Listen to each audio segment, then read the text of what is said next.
مجھے لگتا ہے کہ مردوں کے ساتھ جس طریقے سے میں کمفرٹیبل ہوں اس لباس میں، مجھے شاید ہیزیٹیشن نہیں ہوتی ہے، لیکن میرے لباس سے میرے کردار کا اندازہ نہیں لگایا جا سکتا کہ جو نقاب کرتا ہے وہ بہت عزت دار ہے اور جو اس طرح کے کپڑے پہنتا ہے وہ عزت دار نہیں ہے. اس کا تعین لوگ نہیں کر سکتے. میرا لباس جو ہے وہ کہیں سے عریاں نہیں ہے جس کی وجہ سے میں کوئی اسلام کی بات نہیں کر سکتی. میں نے اسلام کو پڑھا، سمجھا، اپنے اوپر اس کو امپلیمنٹ کیا. اللہ کے ساتھ تعلق بچپن سے ہی مضبوط ہے. کہ آپ نے 2 سے 3 دفعہ سے بھی زیادہ قرآن مجید کو ترجمے کے ساتھ پڑھ رکھا ہے. جی 7 دفعہ 7 مرتبہ. Thank you for correcting. کیوں ہماری قوم قرآن کی بات صرف مولوی سے سننا چاہتی ہے، آپ کے منہ سے کیوں نہیں سننا چاہتی؟ ڈاکٹر ذاکر نائک کو سنا ہے آپ نے؟ سنا ہے. ڈاکٹر ذاکر نائک کی جو ہے وہ آپ نے پرسنالٹی دیکھی ہے؟ انہیں کبھی آپ نے قمیص شلوار میں دیکھا ہے؟ وہ لوگوں کو مسلمان کرتے ہیں.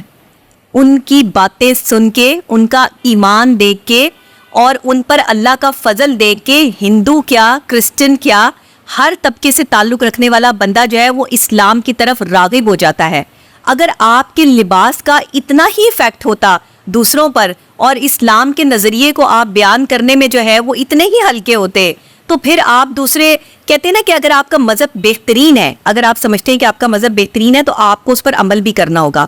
بالکل ٹھیک ہے کہ ہمارے مذہب اسلام میں جو ہے وہ پردے کا جو ہے وہ حکم دیا گیا عورت کو کہ وہ پردہ کرے، لیکن اگر مجھ جیسی عورت یا مجھ جیسی وہ بچی جس کا بچپن میں ہی باپ کا سایہ سر سے اٹھ گیا ہو اور اس نے اپنے گھر والوں کے لیے جو ہے وہ باہر نکل کے کام کرنا ہو، اس نے اپنے بہن بھائیوں کو پالنا ہو، تو مجھے بتائے وہ بچی کہاں جائے؟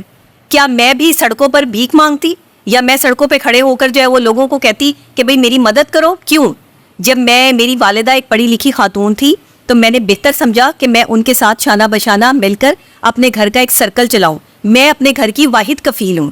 آج بھی میں اپنے گھر کی واحد کفیل ہوں. میرے بچے بھی، میرا جو بیٹا ہے وہ بھی، میری والدہ بھی، اور میرے سارے سرکمسٹانسز پتہ نہیں کتنے خاندان میرے ساتھ جڑے ہوئے ہیں. صرف میرا اپنا خاندان نہیں. وسیع کرے، لیکن ڈاکٹر صاحب اس ساری بات کا لباس سے کیا تعلق ہے؟ یہ لوگوں کو پتہ ہوگا. میں ایسا ہی لباس پہنتی ہوں، مجھے ایسا لباس کمفرٹیبل رہتا ہے. مجھے لگتا ہے کہ مردوں کے ساتھ جس طریقے سے میں کمفرٹیبل ہوں اس لباس میں، مجھے شاید ہیزیٹیشن نہیں ہوتی ہے اور اب مجھے اس چیز کی عادت پڑ گئی ہے، لیکن میرے لباس سے میرے کردار کا اندازہ نہیں لگایا جا سکتا. قطن نہیں، بالکل نہیں، اور لگانا بھی نہیں چاہیے. قطن نہیں کہ جو نقاب کرتا ہے وہ بہت عزت دار ہے اور جو اس طرح کے کپڑے پہنتا ہے وہ عزت دار نہیں ہے. اس کا تعین لوگ نہیں کر سکتے. اللہ کہہ رہا ہے کہ تم کسی پر بھی بہتان بازی نہ کرو، کسی کے بھی لباس دیکھ کر اس پر جو ہے وہ تانا زنی نہ کرو. دیکھیں آپ کا بظاہر لباس کاؤنٹ کرتا ہے، لیکن میرا لباس جو ہے وہ کہیں سے عریاں نہیں ہے کہ جہاں سے کوئی میرا جو ہے وہ لباس کی کوئی عریانی ظاہر ہو رہی ہو جس کی وجہ سے میں کوئی اسلام کی بات نہیں کر سکتی. میں نے اسلام کو پڑھا، سمجھا، اپنے اوپر اس کو امپلیمنٹ کیا. اللہ کے ساتھ تعلق بچپن سے ہی مضبوط ہے. کوئی ایک ایسی طاقت جو ہے وہ ساتھ چلتی ہے جو مجھے ہر مشکل سے نکال لیتی ہے.